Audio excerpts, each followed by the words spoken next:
with the invisible scissors. We haven't got any, have we? No. And in fact, we were just asked whether we're innovative. Yeah, we're innovative. We were going to open the gates, but they let the queue in while Paul was talking. So I'm not even sure we can do that. Anyway, I just wanted to add a couple of things, really, since I've got the platform for 30 seconds. That is, first of all, I don't think 60 years ago, 50 years ago, 40 years ago, we'd have been doing this. What would have happened then is that a committee of the great and good would have been formed, and experts would have been brought in, and there would have been panels and committees, and there would have been, I don't know, all kinds of legislation passed, and then eventually something might have got built, and then people would have painted it.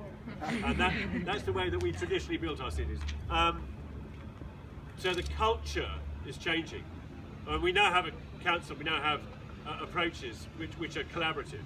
And so Bristol City is taking a much more collaborative approach with its residents. That didn't happen then.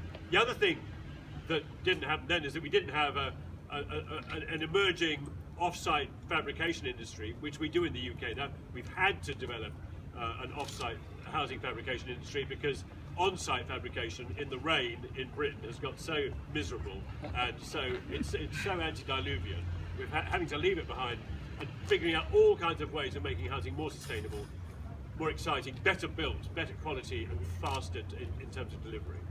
And the other thing, it strikes me, that we didn't have 30, 40 years ago is that we didn't have Facebook, we didn't have Twitter, we didn't have online community groups, we didn't have forums, we didn't have the amazing opportunities that connectivity gives us to form communities and to form, if you like, a sort of an extra layer to our physical communities. And it means that the collaboration in the conversation going forward over the next 5 years can happen in all kinds of ways, in all kinds of media. It doesn't require you to write a letter to your councillor.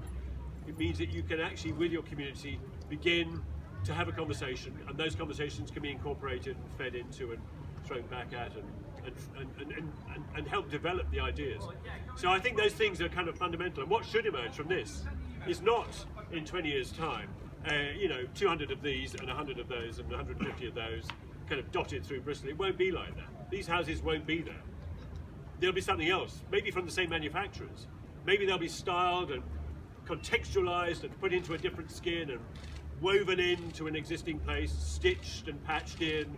Maybe we'll see some new stuff too happening on new sites, as Paul says.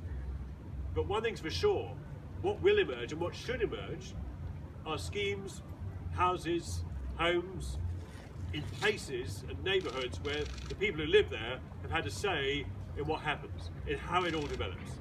And as a result, what we make is not just more housing, but we make places. We make those neighbourhoods, we help make those communities, and we help make places distinctive, very specially, I'm very excited by this idea, very specially part of Bristol. So good luck with that.